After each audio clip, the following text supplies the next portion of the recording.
This story is something I've held on to for a long time, and telling it still feels like pulling a thorn from my own heart. It's a true account of what happened to me. A reminder that sometimes the deepest betrayals are the very things that forge us into who we were always meant to become. The air in the Charleston County Courthouse was thick with the scent of old paper and cheap air freshener, a smell I'll forever associate with calculated lies. Across the room, my ex-partner Marcus, a man I once loved and trusted with my entire future, placed his hand on the Bible and swore to tell the truth, his voice ringing with a sincerity that made my stomach turn to ice. He looked the judge dead in the eye and began to dismantle my life's work, lie by polished lie, while his wife Isabella watched from the gallery, a small, triumphant smile playing on her lips. They thought they had me cornered, that this final humiliation would be the stone that finally sank me. But they had no idea that the trap they were in wasn't mine. It was one they had built for themselves, and I was just there to watch the walls close in. If you genuinely enjoy our stories, please subscribe to the channel. Tell us where you're from and what time it is right now. It's always fascinating to know how far our story flows. Just 18 months earlier, that same cloying perfume of triumph had filled a different hall. But back then, I thought it was ours to share. The Galliard Center's grand ballroom was a glittering sea of Charleston's elite. Crystal chandeliers dripped light onto tables draped in ivory linen, and the low hum of conversation was a symphony of old money and new ambition. I was standing beside Marcus Thorne, my business partner, and the man I'd been dating for 3 years. My heart was doing a frantic tap dance against my ribs, a nervous energy I mistook for pure joy. We were about to accept the Coastal Legacy Design Award, the most prestigious honor in Southern architecture, for our work on the Serenity House project on Kiowa Island. It was more my project than ours. I had bled for it, sketching late into the night, sourcing reclaimed cypress wood until my fingers were raw, designing every line and shadow until it was perfect. It was my soul, rendered in glass and stone. "You look nervous, Elara," Marcus whispered, his hand finding the small of my back. He was impossibly handsome in his tailored tuxedo, his dark hair perfectly styled, his smile the easy, confident kind that made clients sign multi-million-dollar contracts without a second thought. "Relax, we did it." We. The word felt warm, a comforting blanket. We had started our firm, Thorne Advanced Design, with nothing but a second-hand drafting table in a tiny office on King Street, and a shared dream of reshaping the Charleston skyline. Now we were on top of the world. My world, at least, was him. The business was just an extension of us. And now, for the coveted Coastal Legacy Award, the presenter boomed from the stage, his voice echoing through the vast space. This year's award goes to a firm that has redefined low-country modernism with their breathtaking work on the Serenity House, Thorne Advanced Design. Applause erupted, a wave of sound that felt like it could lift me off my feet. Marcus squeezed my hand, his palm cool and steady. "Ready for our moment?" he murmured, that charming smile plastered on his face. He led me toward the stage, and for a few seconds, ascending those steps under the warm glow of the spotlights, I felt invincible. We were a team, a power couple. The future was a blueprint of our own design, and it was flawless. Marcus reached the podium first, taking the heavy, sculpted glass award. He held it up to the light, and the room cheered again. I stood beside him, my prepared thank you speech ready in my mind. A heartfelt tribute to our team, our clients, and to Marcus, the man who made it all possible. He leaned into the microphone. "Thank you," he began, his voice smooth as bourbon. "Thank you to the committee. This is an incredible honor." He paused, looking out over the crowd, and then he turned his gaze to me. I smiled, expecting him to hand me the award, to share the moment. Instead, His eyes held a strange, cool distance I'd never seen before. "I want to extend a special thanks to my junior partner, Elara Vance," he said. "Junior partner?" The words hit me like a physical blow. We were 50-50 partners. We had built this from the ground up. Together. My smile faltered. The room suddenly felt very cold. Elara's youthful enthusiasm was a great asset on the Serenity House project, he continued, his tone patronizing as if he were praising a talented intern. A confused murmur rippled through the audience. I could feel hundreds of pairs of eyes on me, watching my confusion morph into a dawning, sickening horror. Her contributions were valuable, which is why this moment feels like the perfect time to announce the next chapter. He straightened his tie, basking in the spotlight. As of tonight, Thorne & Vance is being dissolved. I am so thrilled to announce the launch of my new venture, a premier luxury firm that will carry my singular vision forward, Thorne & Thorne Design. He gestured to the front row, where a woman I'd never seen him with before stood up. She was elegant, poised, with a kind of predatory grace that made heads turn. It was Isabella, a socialite I knew by reputation only, the queen bee of the Charleston charity circuit. "Please meet the other half of Thorne & Thorne," Marcus beamed. "My fiancée, Isabella Thorne." The air left my lungs. Fiancée? The word echoed in the cavernous silence that had fallen over the ballroom. My mind raced, trying to make sense of the pieces. The late nights he said he was at the office, the hushed phone calls, the sudden emotional distance I had foolishly attributed to work stress. It wasn't work, it was her. The entire room was staring at me, a spectacle of public humiliation. Marcus hadn't just ended our business partnership. He hadn't just ended our relationship. He had erased me from our shared history, demoted me to a footnote in my own life story, and announced his engagement to another woman, all while holding the award for my work. He held up the glass trophy one last time. "To new beginnings," he declared, and as the polite, shocked applause began to ripple, his eyes met mine across the stage. There was no remorse in them, no apology, only a cold, triumphant finality. He had won, and I was left standing alone in the ruins, the architect of my own destruction, with the whole city as witness. I turned and walked off that stage, the sound of their applause chasing me like a pack of wolves. My career, my love, my future. It had all been stolen from me in the space of a single heartbeat. I didn't know it then, but that was not the end. It was the beginning of a war Marcus Thorne would live to regret starting.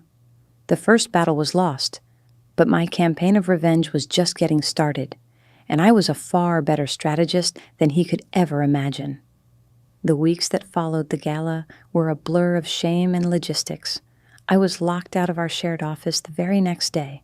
A sterile email from a lawyer I'd never heard of informed me that Marcus was exercising a dissolution clause in our partnership agreement, a clause I vaguely remembered him adding 2 years ago, claiming it was a standard legal protection for the majority stakeholder. I wasn't the majority stakeholder. We were equals, or so I thought. When I pulled up our original incorporation documents, my blood ran cold. My signature was there, but the page detailing the equity split had been subtly altered. It now read 51/49, 1%. With 1 single percent, he had gained the legal power to dissolve the company, absorb all assets, and leave me with nothing but my personal effects. I'd been so in love, so trusting, I never would have thought to double-check the final documents he'd had his family lawyer review. My personal effects arrived at my small carriage house south of Broad in 3 sad-looking cardboard boxes, dropped on my porch by a courier. Inside were my potted ferns, my collection of architectural theory books, and the framed photo of me and Marcus on the day we signed the lease for our first office. I stared at his smiling face, the arm wrapped around my shoulders, and felt a rage so pure and so potent, it almost choked me. He had been planning this for years. This wasn't a spontaneous betrayal. It was a meticulously executed demolition. My humiliation was the talk of Charleston. Friends stopped calling. Industry contacts suddenly had full voicemails. Isabella, I soon learned, was a master of social warfare. Whispers followed me everywhere. Elara had a breakdown. She was unstable, impossible to work with. Marcus was a saint for putting up with her for so long. They weren't just stealing my past. They were poisoning my future. Every door I knocked on was politely but firmly shut in my face. Thorn and Thorn Design, meanwhile, was an overnight sensation. They were featured in Southern Living and Architectural Digest, with Marcus and Isabella posing elegantly in front of the Serenity House. My house. The article praised Marcus's visionary genius and Isabella's impeccable taste. I was mentioned once as a former associate. Broken blacklisted, I was forced to sell my car and take a job waiting tables at a bistro on East Bay Street. Every night, I'd tie on my apron, force a smile, and serve overpriced shrimp and grits to the same people who once attended my project unveilings. Sometimes I'd see them. Marcus and Isabella, holding court at a corner table, laughing, their hands intertwined. They never acknowledged me, but I could feel their eyes on me, enjoying the spectacle. They loved seeing me brought this low. It was part of their victory lap. One rainy Tuesday night, I dropped a tray of wine glasses near their table. The shatter echoed the sound of my life breaking apart. As I knelt to pick up the broken shards, my hands shaking, I saw Isabella's perfectly manicured hand rest on Marcus's arm. She leaned in and whispered something in his ear. He glanced down at me, a flicker of something, pity, disgust, in his eyes, before he threw his head back and laughed. That sound, that casual, cruel laughter, it was the spark that lit the fuse. Kneeling there, surrounded by shattered glass, I felt something shift inside me. The grief and the shame receded, replaced by a cold, hard resolve that settled deep in my bones. They thought they had broken me. They thought they had won. They were wrong. I would not just rebuild. I would build an empire on the ashes of theirs. I carefully picked up the last piece of glass, its sharp edge a promise against my palm.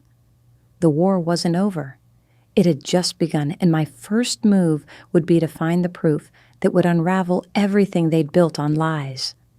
My tiny carriage house became my war room. The walls, once covered in sketches of dream homes, were now plastered with timelines, financial statements, and printouts of old emails. For weeks I did nothing but sleep, work my humiliating shifts at the bistro, and dig. I wasn't a lawyer or an accountant, but I was an architect. I knew how to read blueprints, how to find the flaws in a structure, how to see the stress points that could bring the whole thing crashing down. I started with our old company financials, which I had obsessively backed up to a personal hard drive every month. A habit Marcus had once teased me for. "Paranoid, Elara," he'd said with a chuckle. "Who do you think is going to rob us?" "You," I thought, as I scrolled through years of bank statements. At first, everything looked perfect. Too perfect. Marcus was sloppy in his personal life, but he was meticulous with numbers when he wanted to be. Then I found it. It was small. A single wire transfer for $15,000 to an entity I didn't recognize. Low Country Holdings, LLC.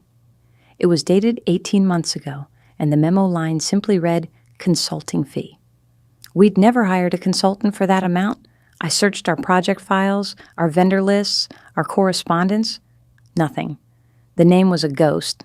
On a hunch, I went to the South Carolina Secretary of State website and searched for the LLC. The registered agent was a generic corporate services firm in Columbia, but the filing documents listed a single officer. My breath caught in my throat when I saw the name Isabella Rossi, her maiden name. The LLC had been formed 2 years ago, just weeks before Marcus had me sign the revised partnership agreement. This wasn't just a consulting fee. This was the beginning of the money trail, the first thread in the web he'd spun. The discovery sent a jolt of adrenaline through me. This was it. This was the proof I needed that their conspiracy predated the dissolution. I dug deeper, cross-referencing dates of other strange payments with Marcus's calendar. A $10,000 payment to a materials supplier I'd never heard of coincided with a weekend he was supposedly at a conference in Atlanta. I found a photo on Isabella's old public Instagram account of them together in Savannah that same weekend, a designer handbag slung over her arm that I now knew our firm had paid for. He had been siphoning money for years, bleeding the company dry to fund his new life with her, all while telling me we needed to be frugal, to cut costs, to reinvest everything back into the business. But I needed more. I needed something that showed intent, something that proved the emotional and professional fraud. I needed their words. My mind went to our old company server. He would have wiped it clean, of course, but Marcus had one critical weakness. He was technologically lazy. He believed that deleting a file was the same as destroying it. I had set up the server myself in the early days, installing a deep archival backup system that created ghost images of the server every 24 hours. He wouldn't have known about it. It was my paranoia again, my need for a failsafe. Praying he hadn't physically destroyed the drives, I called our old IT consultant, a quiet geek named Leo, whom Marcus had always treated dismissively. I told Leo I needed access to my archived project files for my portfolio. He sympathized with my situation. He'd seen Marcus's arrogance up close. For a case of craft beer and a promise of future work, he agreed to pull the mirrored data from the week before the dissolution. A few days later, a hard drive arrived. I spent 48 hours straight, fueled by black coffee and righteous fury, running data recovery software. And then I found it, buried in a fragmented data block, a deleted email chain between Marcus's personal account and an address I recognized as Isabella's. The subject line was The Nightingale Project. It took me a moment to realize what it meant. He used to call me his nightingale because I did my best design work in the dead of night. They had given their plan to destroy me a code name, a sick, intimate joke at my expense. My hands trembled as I read the messages. They were smug, cruel, and meticulously detailed. Isabella, did the little bird sign the new partnership docs? Marcus, like a lamb to the slaughter. She didn't even read the equity clause. So trusting. It's almost sad. Isabella, don't go soft on me, darling. Think of the launch. Thorn and thorn. It has such a beautiful ring to it. Marcus, she's pouring her heart and soul into this Kiowa house. It's going to be her masterpiece, and it's going to be the perfect flagship project to launch our brand. The irony is delicious. Isabella, let her work. The harder she works, the sweeter our victory. Just make sure the money is moving to Low Country Holdings. I found the perfect place on Trad Street for our new office. I read on, my vision blurring with tears of rage. They had mocked my passion, weaponized my trust, and plotted my ruin for years. They discussed which clients to poach, which lies to tell about my instability, how to time the announcement at the awards gala for maximum public humiliation. It was all there, in black and white, a perfect blueprint of my own execution. I saved the emails, encrypting them on 3 separate drives. This was the weapon. This was the truth. But I knew I couldn't just release them. That would be messy, a he said, she said battle in the court of public opinion. They would paint me as a scorned lover, a vindictive ex. No, this evidence was too precious for that. This was my ace in the hole. An architect doesn't just demolish a building with a wrecking ball. They study the plans, plant the charges at the key structural points, and press the button at the precise moment that will ensure the entire edifice collapses into its own footprint.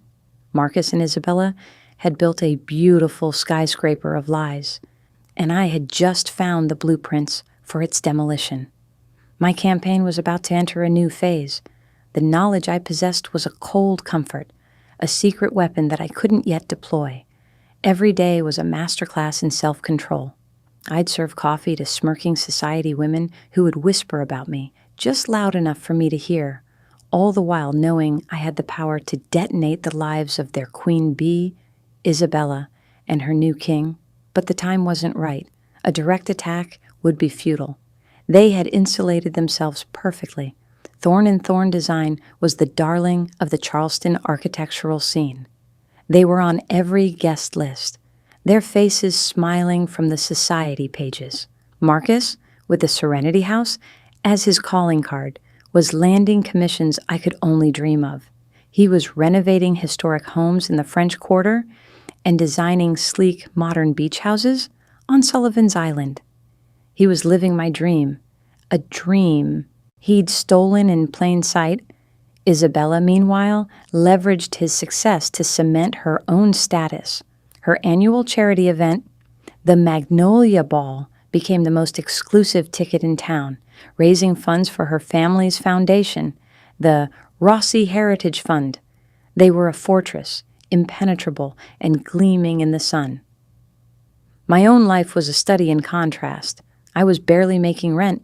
The bistro job was soul-crushing, a constant reminder of how far I'd fallen. The humiliation was a physical weight, a shroud I couldn't shake off. I tried to do some freelance drafting work on the side, but the rumors Isabella had so expertly spread had taken root. No one would touch me. I was damaged goods. The starkest illustration of their power came one sweltering afternoon in July. I was on my break, sitting on a bench in Waterfront Park, trying to eat a sandwich and feel the salt spray from the pineapple fountain on my face. A black Range Rover, Marcus's new car, pulled up to the curb. He and Isabella got out, dressed in expensive linen, laughing about something. They didn't see me. They walked towards the pier, and as they passed, I heard a snippet of their conversation. "The Vanderhorst meeting went perfectly," Marcus was saying, his voice dripping with arrogance. "They were eating out of the palm of my hand. The hotel renovation is ours, biggest historic commission in the city in a decade." The Vanderhorsts. The name was Charleston royalty.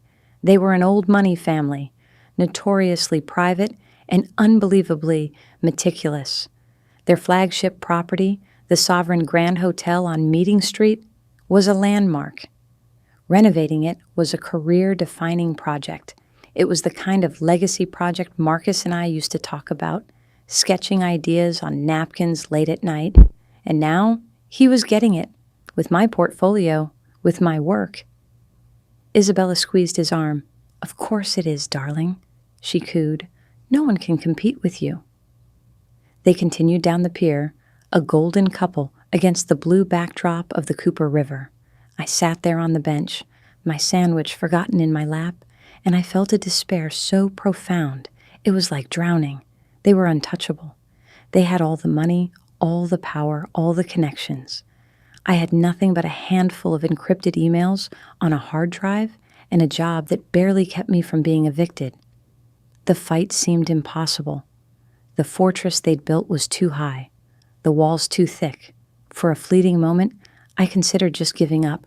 I could leave Charleston, start over somewhere new where no one knew my name or my story. I could just let them win. Then, as they reached the end of the pier, Marcus turned and looked back. His eyes scanned the park, and, for a terrifying second, they met mine. He didn't smile. He didn't wave. He just held my gaze for a long moment. There was no recognition of our shared past, no flicker of guilt, just a bland, dismissive assessment, the way one might look at a piece of trash on the sidewalk before turning away. And in that empty, dismissive look, my despair didn't just die. It was burned away by a white-hot fury. My resolve, which had been flickering, roared into an inferno. He didn't even see me as a person anymore. I was an obstacle that had been cleared, a problem that had been solved. He and Isabella weren't just content with their success. They reveled in my failure. They needed me to be nothing so they could be everything. I would not run. I would not hide. And I would not give up. I stood up from the bench, my back straight, and watched them get back into their ridiculously expensive car and drive away. They thought I was a ghost of the past.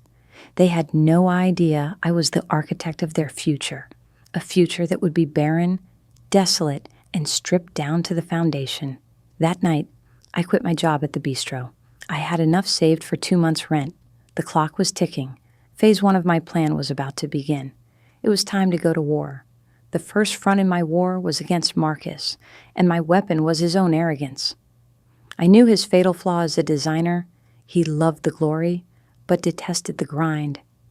He was a master of the big picture, the grand gesture, but he cut corners on the details he thought no one would ever see.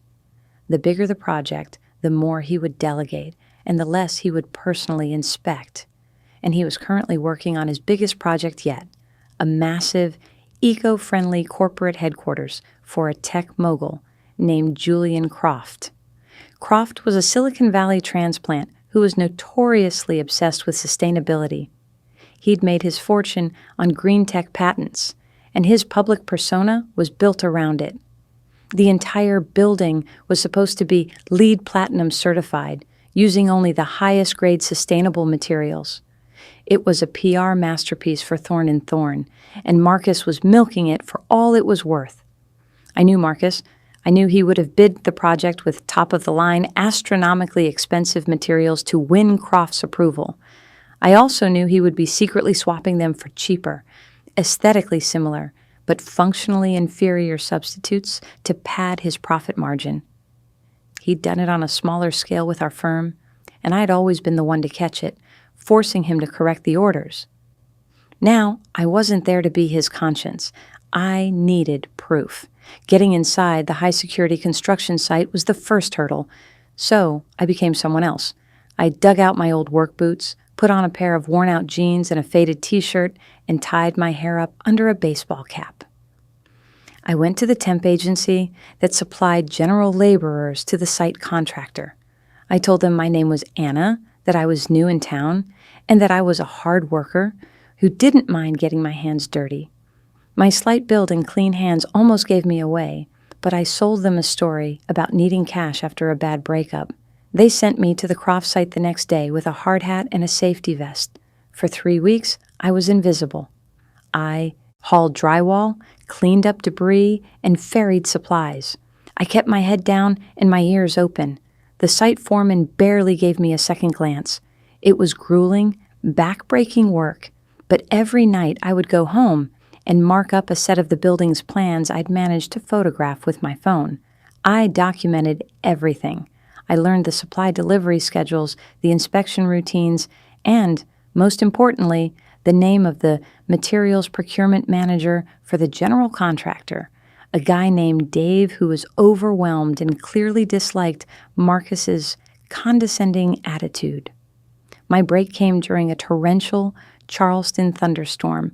A shipment of reclaimed lumber for the main atrium had been left partially uncovered, and I was part of the crew scrambling to get it under a tarp. As I heaved a section of wood, I saw the supplier's stamp on the underside. It wasn't the Certified Forest Stewardship Council wood specified in the contract. It was from a cheap local mill, known for cutting corners. I discreetly snapped a photo with my phone. This was it. The first crack in the facade. I waited until I saw Dave, the procurement manager, looking stressed and overworked, yelling at a forklift operator. I approached him cautiously, playing the part of a naive but concerned laborer. "Excuse me, sir," I said, my voice pitched a little higher. "I don't mean to bother you, but I saw this stamp on the wood we were moving. My grandpa was a carpenter, and he always told me to look for the FSC stamp on the good stuff. This one looks different." I showed him the picture on my phone. He squinted at it, his brow furrowed. He took the phone and zoomed in. A flash of anger, quickly suppressed, crossed his face. "Where did you see this?" he grumbled. I pointed to the stack of lumber. He marched over, pulled a piece from the middle of the stack, and cursed under his breath. It was the same stamp. He turned to me. "Forget you saw this, you understand?" he said, his voice low and urgent. "This is Mr. Thorne's personal order. It's above my pay grade." He was scared of Marcus. Perfect. That night, I sent an anonymous email to Dave from a burner account. The subject was Croft Project Liability. The message was simple. The wood is just the beginning. The insulation is fake. The low VOC paint is standard grade. The HVAC is not the Energy Star rating quoted. You signed off on the receiving docs. When Julian Croft's inspectors do their final lead audit, he isn't going to sue Marcus Thorne. He's going to sue the general contractor, your company, and they're going to make you the scapegoat. Your career will be over. A full dossier of fraudulent material swaps is being compiled. You can be the hero who exposed it, or you can be the fall guy. I attached the photo of the lumber stamp. I knew this would terrify him. I was giving him a choice, self-preservation or loyalty to a man who treated him like dirt. I didn't have to wait long. The next morning, I received a reply, a single word, proof. I spent the next week documenting everything I could, shipping manifests I snagged from open trucks, photos of product labels on paint cans and insulation rolls, discrepancies in the contractor's own logs. I compiled it all into a neat, undeniable digital file. I sent it to Dave. The ball was now in his court. He could hand it to his bosses, or he could hand it to Croft himself. Either way, the charge was planted. The detonation would be up to him. My work on this front was done. It was time to turn my attention to the queen of the castle, Isabella. While the seeds of Marcus's professional ruin were being sown, I focused my attention on Isabella. Her power wasn't in business. It was in perception. Her reputation was her currency. She had built an unassailable image as a philanthropist, a benevolent socialite, dedicated to preserving Charleston's history through her family's nonprofit, the Rossi Heritage Fund. The Magnolia Ball was the glittering centerpiece of this image, an annual gala that raised hundreds of thousands of dollars. To dismantle Isabella, I had to dismantle the charity. Public records were my starting point. I spent days at the county clerk's office and nights scouring the IRS database of nonprofit filings. The Rossi Heritage Fund was, on paper, legitimate. They filed their tax forms, they listed a board of directors, all family members, and they reported their donations. But something felt off. The amount they claimed to spend on program expenses, things like historical preservation grants and educational seminars, seemed wildly inflated compared to the actual public work they did. Their most visible project was the annual upkeep of a small historic garden near the Battery, a task that couldn't possibly cost the 6 figures they were claiming. Where was the money going? The answer, I suspected, was right into Isabella's pocket, but proving it would be harder than spotting fake lumber. I needed a source on the inside. I started by researching the other board members, her timid mother, her blustering father, and her feckless younger brother Nico. Nico was the weak link. He was in his late 20s, living a life of leisure, funded by the family, with a well-documented taste for expensive cars and nightlife.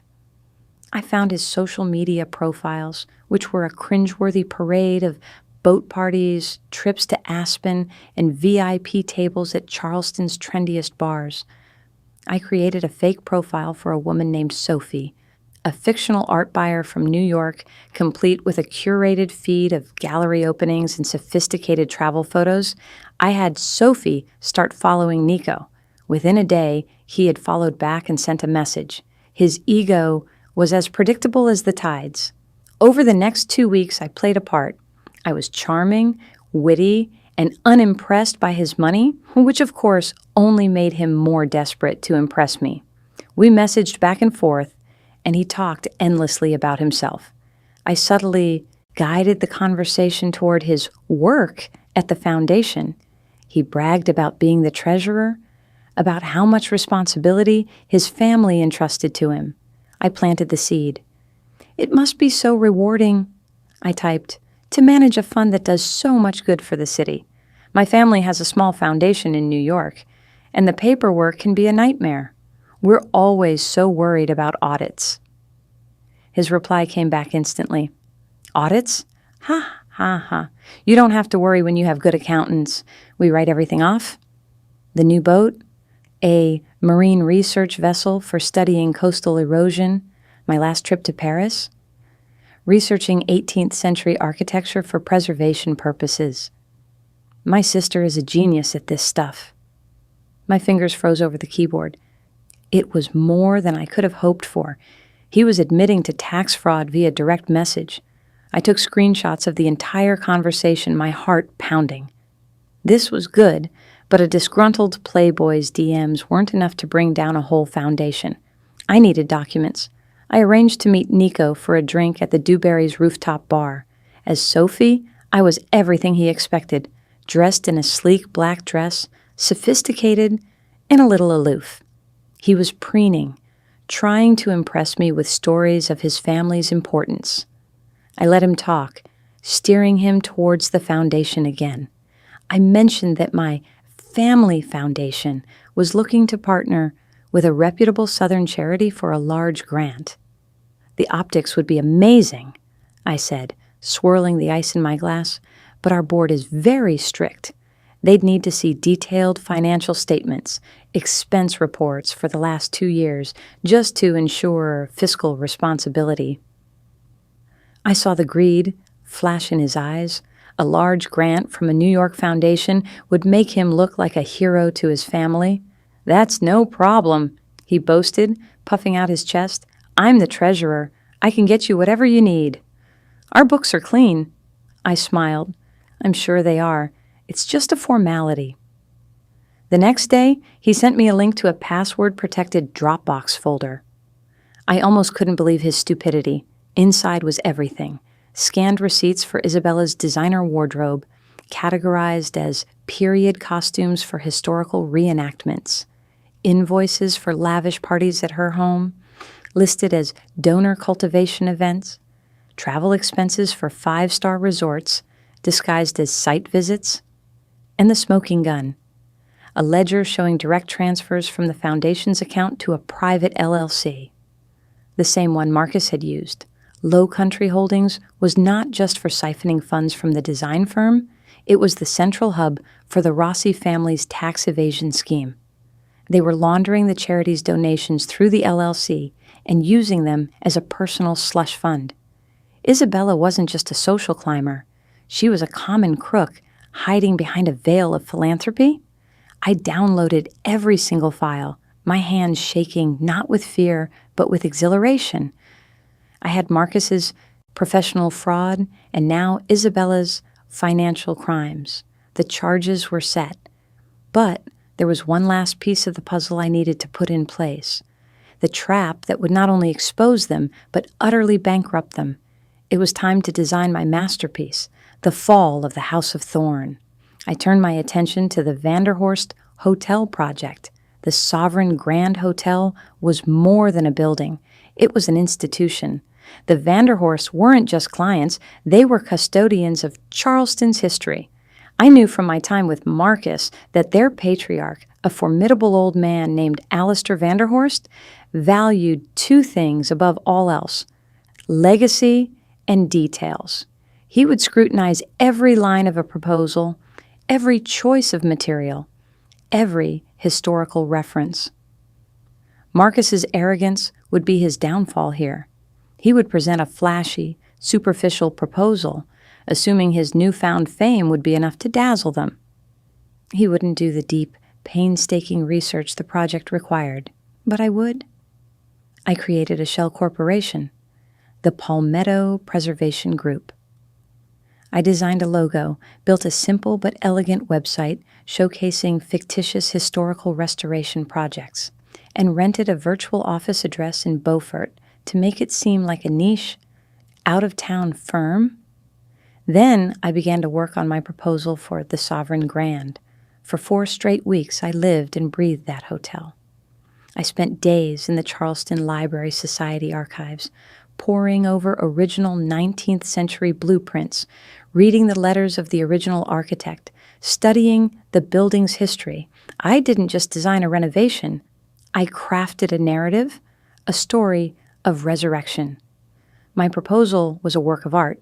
It was bound in leather and filled with hand-drawn sketches alongside the detailed CAD renderings. I specified materials so rare and historically accurate that only a handful of artisans in the world could source them. I developed a construction timeline that was aggressive but flawless, but woven into the meticulous details were the barbs of my trap. I knew Marcus's bidding strategy. He always underbid on the materials he thought the client wouldn't understand and overbid on the things they would notice. I did the opposite. I quoted the rare, imported Italian marble for the lobby floors at a shockingly low, almost at-cost price, knowing he would be forced to match it to compete. But I also included a clause, buried deep in the technical specifications, requiring a specific, incredibly expensive, deep foundation stabilization technique due to potential seismic shifts and rising water tables. A real, but often overlooked concern in Charleston.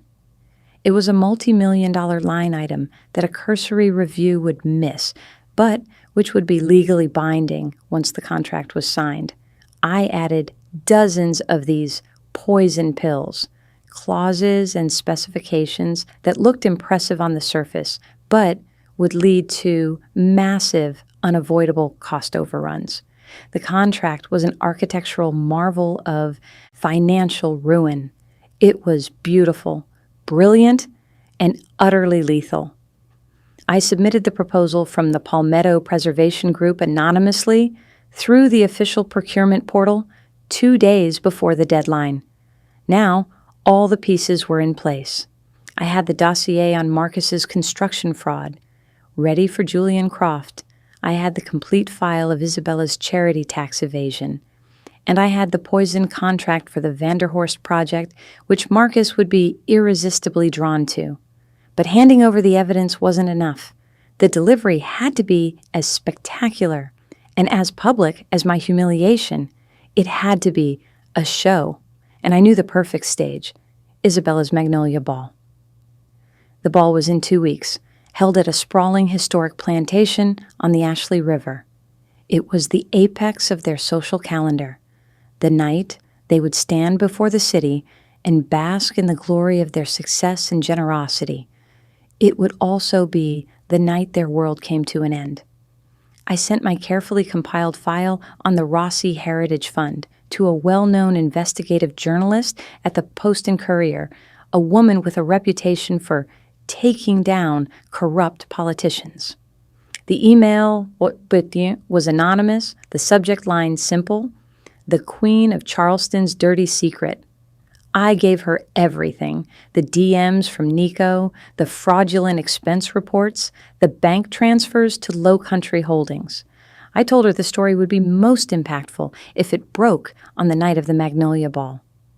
Next, I contacted Julian Croft's notoriously aggressive chief legal counsel. Again, anonymously, I presented the file on Marcus's material fraud. I framed it as a tip from a disgruntled contractor who feared for his own liability. I suggested that for maximum leverage and public impact, serving a lawsuit for breach of contract and fraud during a high-profile public event would send a very clear message. The lawyers loved the theatricality of it. The stage was set. All I needed was a ticket. Getting into the most exclusive event of the year was my final challenge. I wouldn't be on the guest list, but I knew someone who would be, and who owed me a favor, Leo, the IT consultant. I called him, and after a little persuasion, he agreed to list me as his +1. He was attending as a guest of one of the corporate sponsors. No one would question it. The final days were a blur of nervous anticipation. I bought a dress, a stunning, deep emerald green gown that cost more than my month's rent. It was an investment in the final act. On the night of the ball, as I did my hair and makeup, I looked at my reflection in the mirror. The woman looking back wasn't the broken, humiliated girl who had fled the awards gala. This was someone else, someone colder, calmer, and infinitely more dangerous. I was no longer the architect of dreams. I was the architect of ruin. And tonight, I was going to the demolition party. The drive to the Boone Hall plantation was surreal. The ancient avenue of oaks, draped in Spanish moss, created a dramatic tunnel leading to the main house, which was lit up like a fairy tale castle. Valets in crisp white jackets hurried to open doors of luxury cars. Women in glittering gowns and men in sharp tuxedos drifted towards the massive tent set up on the lawn, their laughter echoing in the humid evening air. It was a world away from my cramped carriage house and the grit of the construction site. For a moment, a wave of doubt washed over me. What was I doing here? I was an imposter in this world of effortless wealth and power. Then I saw them. Marcus and Isabella were standing at the entrance to the tent, greeting their guests like royalty. Isabella was radiant in a pale gold dress, her diamonds flashing in the light.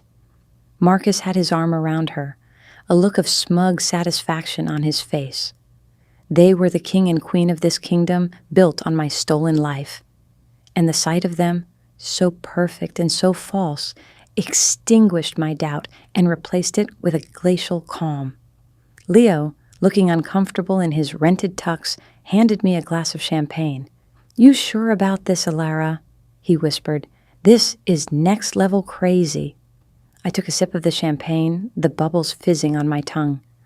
"They built their world by making a spectacle of my pain?" I said, my eyes fixed on the couple. "It's only fitting I return the favor." I moved through the party like a ghost, keeping to the edges, observing. The theme was an evening in Versailles, and the extravagance was sickening. An orchestra played, champagne flowed from ice fountains, and tables groaned under the weight of decadent food. At the center of it all, Isabella took the stage. She gave a flawless, heartfelt speech about the importance of heritage and community, her voice dripping with fake sincerity as she spoke about the vital work of the Rossi Heritage Fund. People dabbed their eyes with napkins and then opened their checkbooks. As she spoke, I felt my phone buzz in my clutch. It was a text from a number I didn't recognize. The article is live. I opened my browser. The front page of the Post and Courier's website was a picture of Isabella, smiling benevolently. The headline was devastating. Magnolia Ball Charity, a family slush fund. Rossi Heritage Fund under investigation for tax fraud, embezzlement. I watched as, one by one, phones began to light up across the tent. A murmur started at the back of the room and grew into a wave of shocked whispers. I saw Isabella's father, a portly man with a red face, look at his phone, his jaw dropping. He shoved the screen in front of his wife, who went pale. Isabella, still on stage and basking in the applause, hadn't noticed yet. But Marcus had. He was staring at his own phone, his face a mask of disbelief and fury. His eyes darted around the room, searching for the source of the attack, and for a heart-stopping second, they landed on me. He saw me standing there in my emerald dress, and for the first time, he looked truly afraid. Just as the chaos was beginning to crest, two men in dark, severe suits entered the tent. They moved with a quiet purpose that cut through the noise. They were Julian Croft's lawyers. They walked directly to Marcus, who was trying to make his way to Isabella. One of the lawyers tapped him on the shoulder. "Marcus Thorne," he said, his voice loud enough for the nearby tables to hear. "You've been served." He handed Marcus a thick legal envelope. Complainant for damages, breach of contract, and felony fraud on the Croft Enterprises project. Marcus stared at the papers as if they were a snake. The color drained from his face. Isabella, finally sensing the disaster unfolding, rushed down from the stage. "What is this? What's going on?" she demanded. Before Marcus could answer, a third man appeared, this one older, with the distinguished air of old Charleston money. It was Alistair Vanderhorst's personal attorney. He approached the couple, his expression grim. "Mr. Thorne?" he said, his voice a low, disappointed rumble. "On behalf of the Vanderhorst family, I'm here to inform you that we are holding you to every clause of the contract you signed for the Sovereign Grand renovation." He gestured to an assistant who handed Marcus another, even thicker envelope. "Our forensic accountants have reviewed the proposal your competition submitted, the Palmetto Preservation Group. It appears you matched their numbers without doing your due diligence. The structural stabilization and material requirements you are now legally bound to will, by our estimates, result in a net loss of approximately $8 million for your firm. The Vanderhorst do not suffer fools, sir. You will deliver the project as specified, or we will ruin you." Marcus was cornered, trapped. Lawsuits, financial ruin, public disgrace. It was all happening at once. He looked from the lawyers to the horrified faces of the guests who were now openly staring. Then his eyes, wild with panic, found mine again across the room. It was in that moment that he understood. Palmetto, preservation, the meticulous trap, the perfectly timed attack. It was all me. Isabella followed his gaze. When she saw me, her mask of poise finally shattered, replaced by a look of pure, unadulterated hatred. The two of them stood there, surrounded by the wreckage of their perfect world, exposed as frauds and criminals in front of the very people they had tried so hard to impress. I didn't smile. I didn't say a word. I simply raised my champagne glass in a silent final toast, turned, and walked out into the cool night air, leaving them to the symphony of their own destruction. The war was over. I had won, but the final judgment was yet to come. The aftermath was a slow, satisfying burn. Marcus's life imploded. The lawsuit from Julian Croft was brutal, seeking not just the money back for the fraudulent materials, but punitive damages that crippled him financially. The Vanderhorst contract was an anchor that dragged his firm into the abyss. He was forced to declare bankruptcy within 6 months. The social shunning was absolute. Doors that had once opened with a smile were now slammed shut. He and Isabella became pariahs. Their engagement, predictably, did not survive the fallout. The press depicted their split as a bitter, ugly affair, with each blaming the other for their downfall. The Rossi Heritage Fund was dissolved amidst a sprawling IRS investigation that ensnared Isabella's entire family. Their assets were frozen, their reputation shredded. My life, in contrast, began to rebuild. With Marcus out of the picture, Alistair Vanderhorst, impressed by the sheer brilliance and cunning of the Palmetto proposal, sought me out. We met in his wood-paneled office, and I told him everything. He listened without interruption, his old sharp eyes studying me. When I was finished, he gave a slow nod. "You are an architect, Ms. Vance," he said, a hint of a smile on his lips. "In every sense of the word, the contract for the Sovereign Grand is yours if you want it." And just like that, I had my career back. I launched my own firm, Vance Designs, and the Vanderhorst project became my new masterpiece. The story of what I had done circulated quietly through Charleston, not as gossip, but as a legend. I was no longer the victim. I was the woman who had brought down the thorns. But Marcus, in his final act of deluded arrogance, tried one last time to destroy me. He filed a lawsuit against me for corporate espionage, tortious interference, and defamation. He claimed I had illegally hacked his servers and concocted a conspiracy to ruin his business. It was this desperate, pathetic lawsuit that brought us to that courtroom, the scene that started this story. He stood before the judge, a broken man trying to project his old confidence, and he lied. He lied about the partnership agreement. He lied about the finances. He lied about the Serenity House, painting himself as the victim of a vengeful ex-lover. He perjured himself over and over, his voice ringing with false conviction. When it was my turn, I didn't need to be emotional.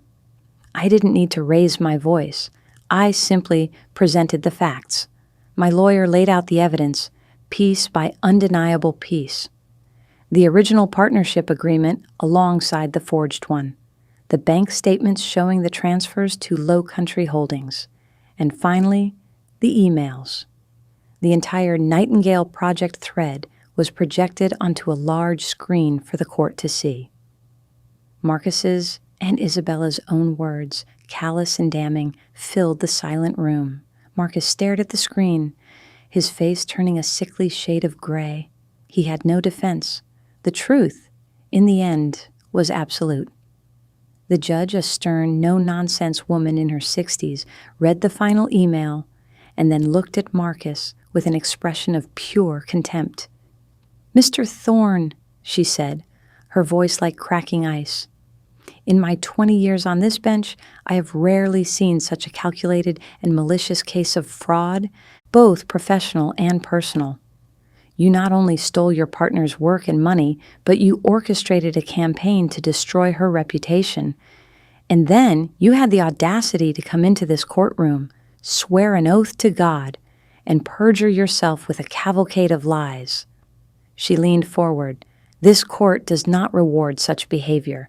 It punishes it." She ruled against him on every single count, but she didn't stop there. Citing his perjury and the egregious nature of his financial fraud against me, she took an extraordinary step. In addition to dismissing his case, she awarded me punitive damages.